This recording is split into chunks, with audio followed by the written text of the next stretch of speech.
Good morning, students of class 11 arts.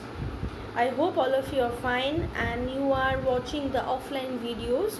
You know that we are going through the lockdown period, so we have to continue this week also through these offline videos.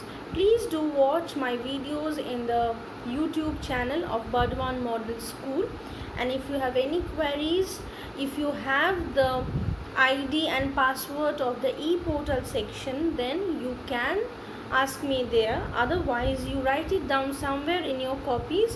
When we are going to have the online classes through Skype from school, that time we are going to have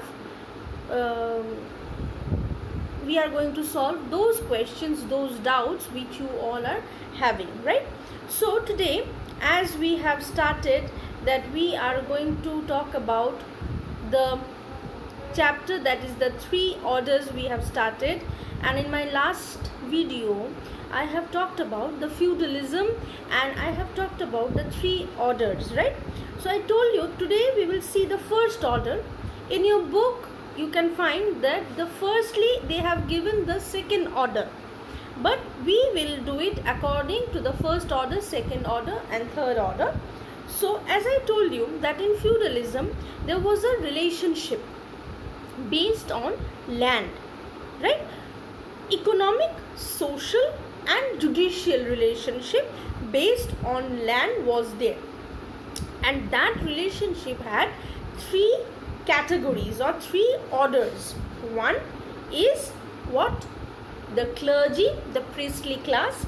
Second is the aristocratic class, and thirdly there is the peasants or the common people.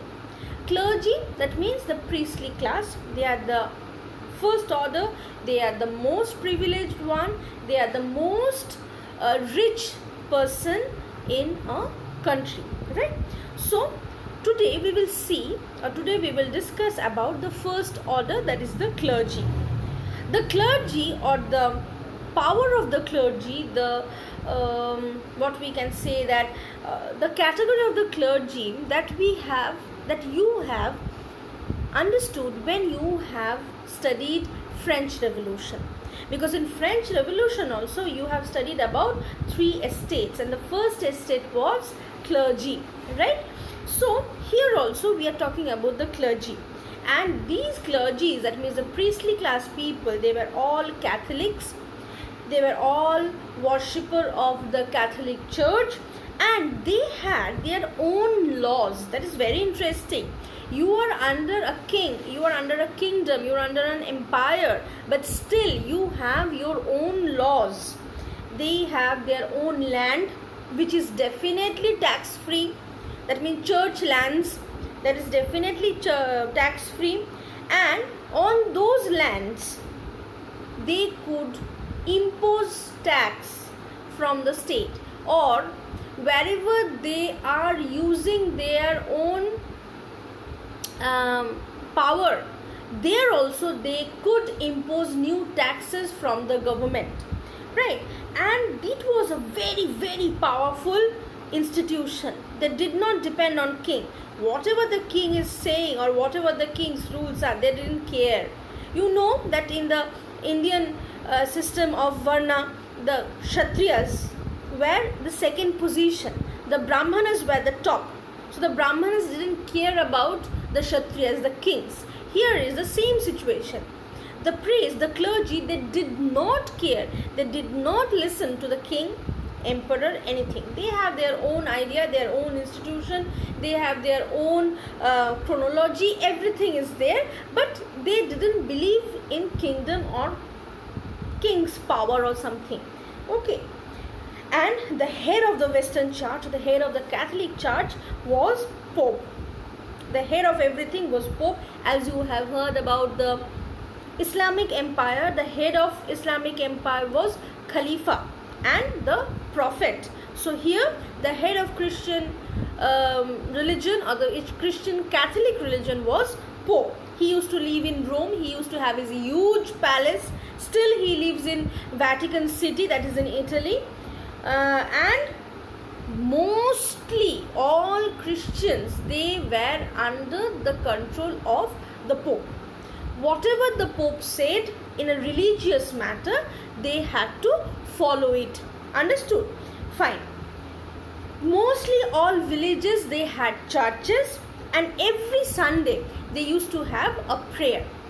But everyone could not be a priest. Everyone cannot be attached to church. Serfs were banned, and physically challenged people, they were also banned. They could not be the priests. That means serf means, serfs are the slaves. Slave cannot be a priest. Definitely they are the lower caste. They cannot be the priest, and the physically challenged who is not proper with the physical fitness, they are not accepted as the priest. Okay, women also, they could not become priest, but they could become nun or sister, mother, whatever. They could become monk, but they could not become priest. That means they could not perform the job of a priest, which is still there in our Brahmanical religion. You haven't seen any Purohit who is a woman. Any Purohit doing any kind of worship, doing any kind of worship related work, in any marriage, in any puja, in anything, women could not do that. Okay.